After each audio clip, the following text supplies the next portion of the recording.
자, 이제 우리는 가족의 이해에 있어서 성인 지적 관점의 가족 이해를 하는 거예요. 성인지적 관점. 자, 그럼 가족을 제대로 이해하고 돕기 위해서는 성별 역량을 인식하는 성인지 그 관점을 가져야 된다. 그래서 남자 여자 그 성인지 관점을 가지고 우리가 가족을 이해해야 되는 것입니다. 자, 최근에는 남성 또는 사회와 경험의 결과 성역할 역차별, 성역차별이에요. 그 다음에 역할 구속으로 고통을 당한다는 시각이 영향을 미쳐서 여권주의와 함께 남성학 이론도 성인지 관점에 통합돼서 가족 문제에 개입하는 상담자는 가족의 성역할, 그 다음에 성차, 그 다음에 권력, 그 다음에 통제, 그 다음에 모성 이데올로기, 그 다음에 가부장적 가치관 등에서의 차별성과 불평등적 요소가 가족 체계와 가족 기능, 가족 문제 이것 등에 미치는 영향을 충분히 인식해야 된다. 자, 이렇게 지금 주장을 하고 있습니다. 자, 가족의 문화적 요인 이해를 하는 거예요. 가족 상담자가 가족 체계와 기능을 잘 이해하기 위해서는 가족이 속한 문화적 배경과 규범, 가치를 알아야 된다. 자, 상담사가 그 가족에 대해서 어떤 문화를 가지고 있는지, 또 그 가족이 그 배경과 환경, 또 더 나아가서 그 가족만의 규범과 가치, 자, 이런 것을 상담자가 잘 알을 때 가족의 문제를 쉽게 해결할 수 있다는 거죠. 그런데 상담자가 그냥 덮어놓고 그 개인 하나만 봤을 때, 체계로 보지 아니하고 개인으로 봤을 때는 가족의 문제를 해결할 수 없다는 얘기예요. 자, 그래서 가족의 문화적 요인을 잘 이해를 해야 된다는 거죠. 최근 결혼 이주 여성, 결혼 이주 여성이라고 하는 것은 뭐 결혼을 하기 위해서 대한민국에 온 사람들이죠. 그 결혼 이주 여성이에요.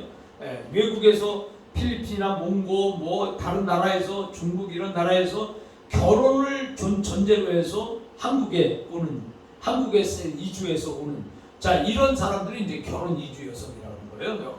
그 다음에 북한 이탈 주민이 증가하고 외국인 근로자 가족이 유입되면서 다문화 가족 상담 분야가 새롭게 출현함에 따라서 가족 상담자들은 가족 체계를 평가하고 가족 문제에 개입할 때 자신에게 익숙한 문화적 배경이 영향을 미칠 수 있음을 인식해야 된다. 자, 최근에는 이제 우리가 이 다문화 사회가 지금 이제 이루어지고 있어요. 그래서 우리나라는 8가정 중에 1가정이 다문화예요. 그래서 8가정 중에 1, 2, 3, 4, 5, 6, 7, 8 다문화, 그 다음에 9, 10, 11, 12, 16 다문화, 이렇게 8가정 중에 한 가족이 다문화 가족이라고 하는 것을 우리가 생각해 보면 대한민국도 이제는 그 백의 민족 이런 소리에서 거리가 멉니다. 한 민족, 우리가 민족의 그러니까 뭐 백의 민족 한 줄기 그런 거를 우리가 주장해서는 안 되는 거예요. 왜냐하면 이미 우리 사회는 다문화 사회가 됐습니다. 그래서 8가족 중에 한 가족은 다문화 가족이라는 것을 잊지 말아요. 자, 그래서 이번에 이렇게 이 문화적 요인이 이제는 새롭게 등장을 하기 시작했다, 이런 얘기예요. 그 다음에 다양한 문화적 배경을 가진 가족에 대한 개방적이고 융통성 있는 태도를 지녀야 된다. 자, 그래서 이제 우리는 어차피 대한민국이 이제는 다문화 사회가 돼버린 거예요. 그 다문화 사회가 됐으니까는 이제 우리가 다문화를 어떤 경계할 것이 아니라 다문화에 대해서 우리가 이해를 하는 방향으로 가야 된다는 거예요. 그 다문화를 수용하고, 또 다문화는 남이 아니고, 또 우리 주위에 다문화 가정이 너무 많다는 것을 우리가 그걸 생각하면서 우리는 다문화에 대해서 마음이 열려 있어야 된다는 것입니다. 자, 그 다음에 한국 가정 문화와 가족 문제 특성을 보면 한국 가족 문화의 특성이 뭡니까? 우리나라 가족은 조선시대 통치 이념이었던 유교의 영향이다. 그 유교의 영향이기 때문에 당연히 가부장적 가족주의가 지배적이죠. 그래서 유교라고 하는 것은 이게 뭐 우리가 질서, 아니면 예의, 자, 이런 것에 대해서 강조를 하고 있으니까 우리나라가 당연히 가부장적, 그러니까 아버지 중심, 어르신 중심, 자, 이런 것들이 이제 우리나라의 그 문화, 가족 윤리, 자, 이런 것들이 됐다.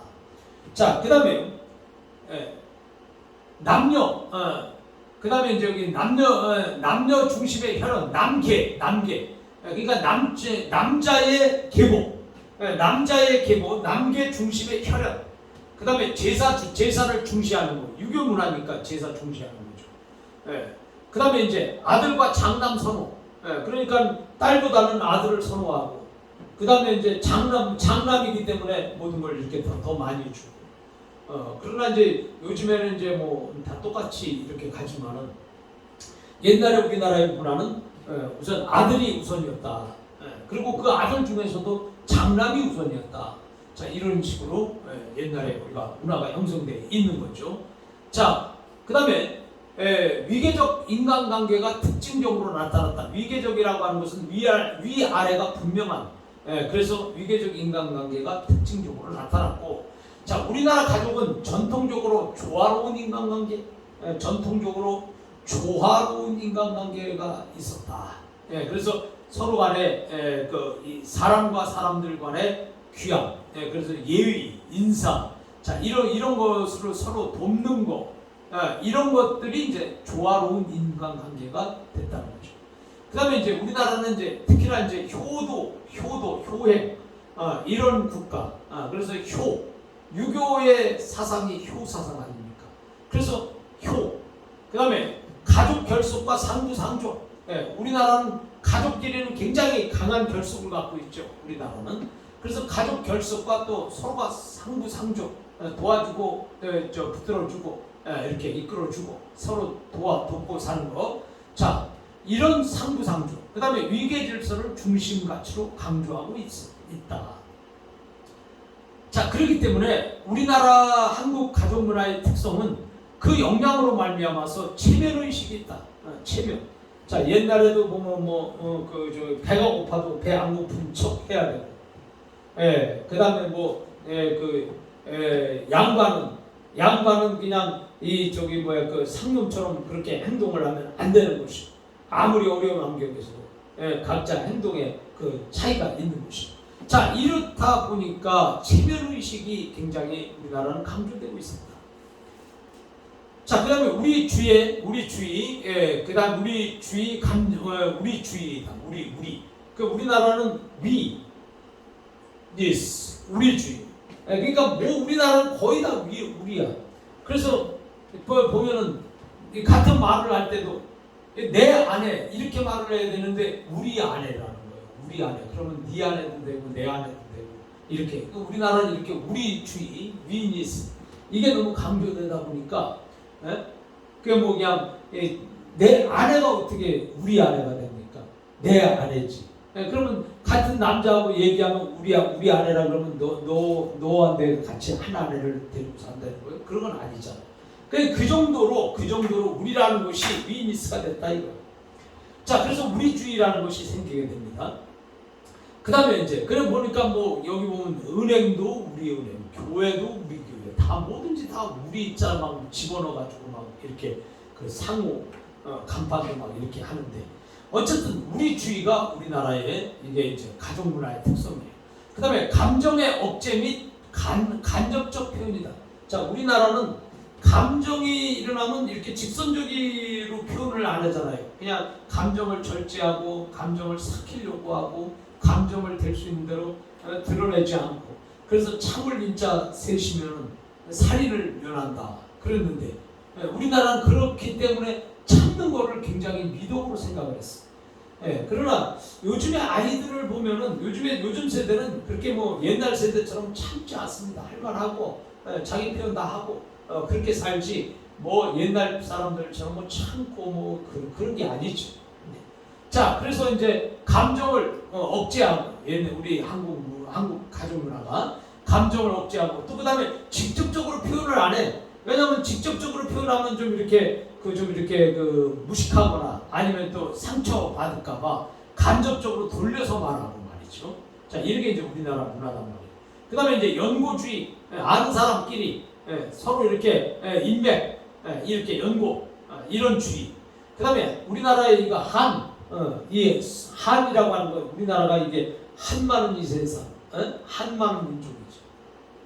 자, 그 다음에 정을 매개로 한 인간관계. 우리나라 사람들은 특히 정 때문에 사랑도 사랑이지만은 사랑보다 한 단계 더 깊이 들어가는 게 정이란 말이죠. 그래서 이 정을 매개로 한 인간관계 등이 우리나라 가족 문화의 특성으로 나타납니다. 자, 그래서 한국 가족 문화의 특성을 한번 살펴보고요. 그 다음에 현대 한국 가족 문제의 특성을 이제 이렇게 봅니다. 현재 우리나라 가족은 가부장적 가족 윤리에서 이제 벗어나기 시작해서 개인주의로 가고 있습니다. 그래서 아버지는 아버지, 나는 나, 이런 식으로 이제 가부장적 가족 윤리에서 벗어나서 개인주의로 오고 있어요, 현재. 그 다음에 평등주의적 가족 윤리를 지향하고 있지만 가족 가치관이 혼재된 상태다. 자, 이거 뭘 말하냐면 이제 가부장적 윤리에서는 좀 벗어났어요. 그 다음에 평등주의적 가족 윤리를 우리가 지향을 하지만은, 그러나 대부분 보면 그 가족이 갖고 있는 가치관, 이것은 바로 이게 정확하게 가치관이 서 있지 않다, 그런 얘기예요. 자, 그 다음에 우리나라 가족 문제의 특성과 대처 방식은 준비되지 않은 부부와 부모에서 가족 문제가 비롯된다. 준비되지 않은 부부와 부모에서 가족 문제가 비롯된다. 자, 이것을 우리가 가만히 생각을 해보세요. 자, 우리나라는 지금 정말 이 부부가 이 자녀를 낳을 때도 준비를 하고 낳아야 되는데 그냥 어쩌다 보니까 막 낳아버리고 이런 거 준비되지 않은 거죠. 또 그다음에 이제 결혼도 진짜 심각하게 잘 생각해서 해야 되는데 즉흥적으로 그냥 일단 하다 보니까 결혼을 하게 돼요. 자, 그다음에 이제 부모도요, 준비되지 않은 부모에게서 가족 문제가 생기는 거예요. 그 준비되지 아니한 부모, 자, 이것은 벌써 청소년 시절의 실수로 인해서 자녀를 낳는다든지, 자, 이런 것들도 준비되지 않은 부모죠. 자, 그래서 준비되지 않은 부모와 부모에서 가족 문제가 비롯된다는 거예요. 자, 부모 자녀 간의 세대 전수되는 건강하지 못한 가족과 가족 관계가 가족 문제의 원인이 된다. 자, 부모 자녀 간의 세대 전수되는 건강하지 못한 그런 관계 속에서 가족 문제가 원인이 되고, 그 다음에 가족 구성원 간의 의사소통 방법이 서로가 좀 다르기 때문에 가족 갈등과 문제가 악화되는 요인으로 작용을 한다는 얘기입니다. 자, 가족 문제에 대한 인식과 대처 방법에서 가족주의 문화가 반영되고요. 그 다음에 가족 상담과 상담자에 대한 기대에서 가족주의 문화가 또 반영이 된다는 겁니다. 자, 이제 우리는 이제 가족 생활 주기를 살펴보겠습니다. 자, 마지막에 이제 가족 생활 주기인데, 가족 생활 주기는 시간이 지남에 따라서 가족 내에 발달적인 경향을 묘사하기 위해서 일반적으로 사용되는 용어다. 생활 주기, 그러니까 이 시간이 지남에 따라서 가족 안에서 발달적인 경향이 이렇게 나타나는 거죠. 그래서 이제 그런 용어를 사용하기 위해서 이제 우리가 가족 생활 주기라는 용어를 쓰고 있습니다. 자, 가족 생활 주기는 그 자체가 하나의 정서적 발달의 기본 단위예요. 그리고 이것은 특유한 단계와 경과를 가진 가족 구성원의 움직임과 상호관계를 이해하는 중보틀로서 의의가 있다. 그래서 가족 생활 주기를 지금 우리가 살펴보고 있는 것입니다. 자, 가족 생활 주기를 단계별 주요 발달 과제를 한번 보겠습니다.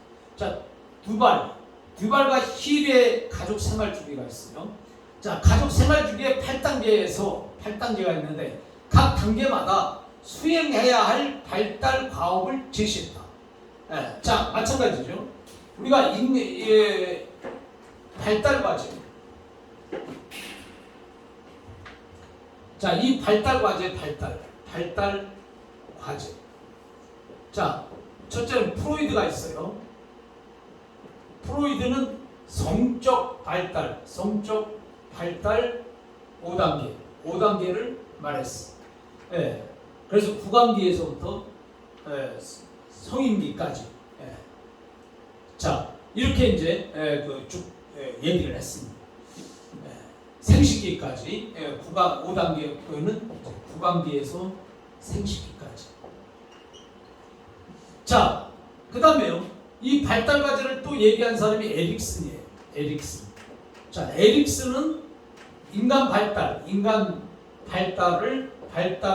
8단계로 나눴어요. 8단계. 그래서 에릭슨은 인간 발달을 8단계로 나눴다고요. 이게 이제 그 에릭슨이죠. 그래서 0세에서부터 시작해가지고 이제 늙어서까지 인간은 계속해서 늙어서도 발달이 된다는 거예요. 그래서 여기다 노년기가 추가가 됩니다. 에릭슨이라고 하면서. 자, 그런데 이제 이게 여기 두발과 힐, 힐. 자, 이런 사람은 이제 여기서 가족 생활 주기, 가족 생활 주기에서 여기 발달 단계, 이것도 발달 단계가 있다. 그때마다 그 주기마다 단계가 있는데 발달 단계가 이것도 있다고 얘기를 합니다. 자, 그래서 이 두발과 힐도 역시 이 가족 생활 중에서 발달 단계를 8단계로 나눴어요. 8단계. 자, 이렇게 나눴습니다. 자, 그래서 각 단계마다 우리가 프로이드도 에릭슨도 두발 힐도 마찬가지로 그 단계마다 그 단계에 과제가 있다는 거예요. 해야 될 과제. 그거를 이제 우리가 과업이다 이렇게 말하는 거죠. 그래서 과업들은 부모와 자녀의 개인적 욕구를 고려하면서 하나의 단위로서 가족이 성취해야 할 과업들에 초점을 뒀다 그랬습니다. 자, 그 다음에 결혼을 통한 가족의 형성을 발달 단계의 시작으로 봅니다. 자, 그러니까 이런 것들은 이것은 태어나면서부터지만 여기 두발과 이런 가족 생활 주기는 결혼하면서부터 시작이 돼요. 이건 태어남에서 시작되는 거고, 이건 결혼에서 시작되는 것이다. 자, 결혼을 통한 가족의 형성을 발달 단계의 시작으로 보며 또 이로부터 가족의 구조와 가족의 생활은 일정한 유형화된 단계를 따른다고 가정해서 가족 생활 주기의 발달에 척도로 간주를 했습니다. 자, 그 다음에요. 카토와 맥골드릭이 있어요. 카토와 맥골드릭의 가족 생활 주기는 치료에 초점을 둔 모델이에요. 그래서 개인과 가족의 불안 증상, 이것이 시간의 경과에 따라서 나타나는 변화뿐만 아니라 개인의 기질과 또 유전적 성향에 초점을 두고 결혼한 성인 자녀를 부모 세대와 자녀 세대를 연결하는 3세대 중심의 6단계 가족 생활 주기뿐만 아니라 또 이혼, 재혼 가족의 발달 단계까지도 제시를 했습니다. 자, 그래서 결혼 전기를 보면 원가족 간의 관계에서 분화가 되는 거죠. 이제 부모를 떠나서 가족을 가니까 원가족과의 관계에서 분화, 나눠지는 거. 그 다음에 친밀한 이성 관계로 발달을 하죠. 그 다음에 일과 재정적 독립 측면에서 자신에 대한 확립 시기가 있다. 이게 이제 결혼 전기다. 그 다음에 결혼 적응기예요. 자, 결혼 적응기라는 것은 결혼을 해서 부부가 부부 체계를 형성하고 배우자가 포함되는 확대 가족. 그래서 배우자가 이제 포함됐어요. 그래서 확대 가족이 생기고 그 다음에 여기는 이제 친구와의 관계, 재정기가 이제 시작이 되는 거죠. 결혼한 친구와의 관계, 재정기. 자, 이것을 이제 결혼 적응기라고 한다. 그 다음에 자녀 아동기는 부부 체계에 이제 자녀를 낳으면서 그 자녀를 위한 공간을 만들어야 되잖아요. 그죠? 그래서 이제 둘만 있다가 자녀가 생기면 이제 가족이 더 늘어나는 거죠. 자, 그 다음에 이제 부모 역할을 또 받아들여야 되는 거고, 그 다음에 부모, 할머니, 할아버지 역할이 포함되는 확대 가족과의 관계 형성 시기다. 이런 것들이 이제 이렇게 카토와 맥골드릭의 가족 생활 주기에서 이렇게 단계로 나눠져 있습니다. 또 그 다음에 이제 자녀 청소년기가 있어요. 이 자녀가 쭉 자라면서 이제 청소년기를 맞잖아요. 그 자녀가. 그러면 청소년기 자녀가 가족 체계의 출입이 자유롭도록 부모 자녀 간의 관계 변화, 그 다음에 노인 세대를 돌보기 위한 준비, 그 다음에 시작의 시기가 되는 것이다. 자녀가 이제 청소년이 되면서 이제 부모님도 이제 이렇게 돌봐야 되는 그런 시기가 되는 거란 말이에요. 그 다음에 이제 자녀 독립기가 있어요. 자녀 독립기라고 하는 것은 부부 체계의 2인분 관계로 재조정하고, 이제 왜냐면 그 자녀 독립기니까 이제 결혼시켜야 될 거 아니에요. 그죠? 성장한 자녀와 부모와의 관계를 성인 대 성인 관계로 발전을 하고요. 그 다음에 사돈과 며느리가 생기잖아요. 결혼을 시킴으로, 독립을 시킴으로. 그 다음에 사위, 그 다음에 이제 사위가 또 되고 손자녀가 포함되는 관계가 재정비 다 되죠. 그래서 부모 또는 조부모의 무기력과 죽음에 대처하는 시기가 바로 자녀 독립기다. 자, 이 정도 되면 이제 대부분 자기 부모가 이제 거의 다 세상을 떠나게 되는 이제 그런 거죠. 그 다음에 이제 노년기. 자, 노년기에는 신체적 쇠퇴에 직면하면서 이제 부부가 그렇게 자녀를 쭉 키우고 자녀를 결혼시키고 나서 이제 부부가 노년기가 된다. 자, 그러면 노년기가 되면 신체적 쇠퇴에서 직면하죠. 그러면 자신과 부부의 기능과 관심사가 유지하고, 그 다음에 다음 세대가 중추조 역할을 하도록 지원을 하는 거죠. 이때는 이제 부모가 뒷전으로 물려나게 되고 자식이 이제 그 자리를 차지하게 되는. 그 다음에 자신의 지혜와 경험이 활용될 수 있는 여지를 마련하는 거죠. 내가 지금까지 인생을 살아갔더니 이렇더라. 자, 그래서 이제 여지를 마련하고, 그 다음에 배우자, 그 다음에 형제, 친구의 죽음에 대처하는 거죠.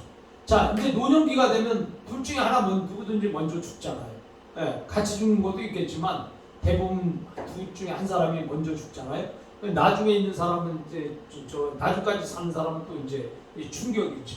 자, 그래서 또 배우자가 죽게 되고, 그 다음에 형제도 죽어요. 이제 늙으면은 형제들이 또 하나씩 가잖아요. 그 다음에 그동안 함께 즐겁게 지냈던 친구들까지도 죽음에 이르게 됩니다. 그러면 이제 친구가까지 죽게 되면 굉장히 외로우면서 인생에 참 이렇게 마지막 홀로서기를 해야 되는 그런 시기가 바로 노년기다. 그래서 자신의 죽음도 대비해야 되는 것이다. 그래서 이제 나의 죽음도 준비하면서 노년을 생각하면서 죽음을 준비하고요. 그 다음에 이제 내 인생을 전체를 한번 통합하는 그런 시기가 되는 것이다. 이것입니다. 자, 그 다음에 이제 한국인의 가족 생활 주기와 가족 문제예요. 우리 대한민국을 이제 한번 생각해 보겠습니다. 자, 결혼 전기는 미혼의 자녀가 원가족을 떠나서 자신의 가족을 이루기 전까지 기간이에요. 그러니까 내 자녀가 결혼하기 전까지를 결혼 전기라고 그러죠. 그때 청년 실업률의 원인이 되는 자발적 캥거루 쪽이 있어요. 자립할 나이가 되었는데도 취직을 하지 못하고 부모에게 의존하는 사람들, 캥거루 가족이라고 해요. 캥거루족. 그래서 이런 캥거루족의 증가로 아버지와 자녀 간의 불화가 생겨요. 왜냐하면 아버지는 나가라 그러는데 자녀는 뭐 나가서 일을 못하니까 불화가 생기죠. 또 어머니의 지나친 자녀 간섭이 문제가 또 되고 있다는 거죠. 자, 이런 것들 결혼 전기에. 자, 그 다음에 이제 결혼 적응기예요. 결혼 초기에 결혼을 해서 인척과의 갈등과 왜냐하면 시댁 시부모, 자, 이런 그 인척과의 갈등과 불안정한 생활 방식, 그 다음에 불성실한 가정생활에 문제가 또 되고 있다.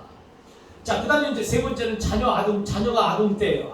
자녀 아동기. 그래서 가족 유대감이 약화되고 부정적인 양육 태도, 부모 자녀 간 삼각관계, 자녀의 컴퓨터 게임에 문제가 대두되고 있다는 거예요. 그게 자녀 아동기.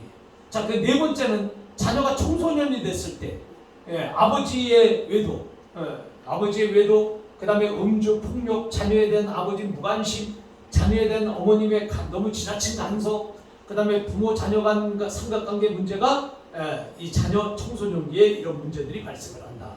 그 다음에 이제 자녀가 독립기예요. 친척, 원가족 갈등, 성인 자녀에 대한 간섭, 남편의 무관심, 부인의 의존성 문제가 대두되고 있다. 자, 이렇게 해서요. 그 다음에 이제 한국인의 가족생활 주기에서 가족 문제는 노년기를 보면 가족 내에서의 소외감, 그 다음에 결혼한 자녀와의 밀착, 그 다음에 남편의 불성실, 음주, 외도 문제가 대두되고 있다는 것입니다. 자, 우리는 이제 가족 생활 주기의 변형을 우리가 살펴보면 자녀 출산 기간이 축소하고 그 다음에 가족 생활 주기에서 자녀 출산기가 차지하는 비중이 급격히 감소하죠. 그리고 여성의 생애 주기에서 자녀 양육기가 차지하는 비중이 이제 적어집니다. 왜냐하면 자녀를 덜 나니까. 그 다음에 기혼 여성의 취업 증가도 나타났죠. 그 다음에 빈둥지 기간이 연장됩니다. 부부가 함께 기간이 증가함에 따라서 중년기 부부관계의 변화와 적응이 필요성이 증가하고 또 결혼 만족도가 다시 회복되는 기간과 동시에 나이별 이혼율의 변화 추세도 최근 들어서 많이 증가하고 있다는 것이에요. 자, 그리고 우리는 세대 간 공유 기간이 연장했는데 이는 수명 연장으로 인해서 문제가 생기게 되고요. 그 다음에 해체기가 연장돼도 해체기가 연장이 되는데도 여성이 혼자 사는 기간도 길어진다는 것이고요. 또 이혼과 재혼은 새로운 가족 체계를 구성해서 새로운 가족 생활 주기가 시작되고 또 둘 이상의 결합으로 가족 구조를 효과적으로 운영하는 데는 최소 2, 3년이 걸리는 것으로 재혼 가족은 각 발달 단계에서 가족과의 복잡한 그런 역동적인 네트워크를 재협상하고 재조직해야 된다는 것입니다. 자, 이렇게 해서 우리가 가족 생활 주기를 오늘 마쳤습니다.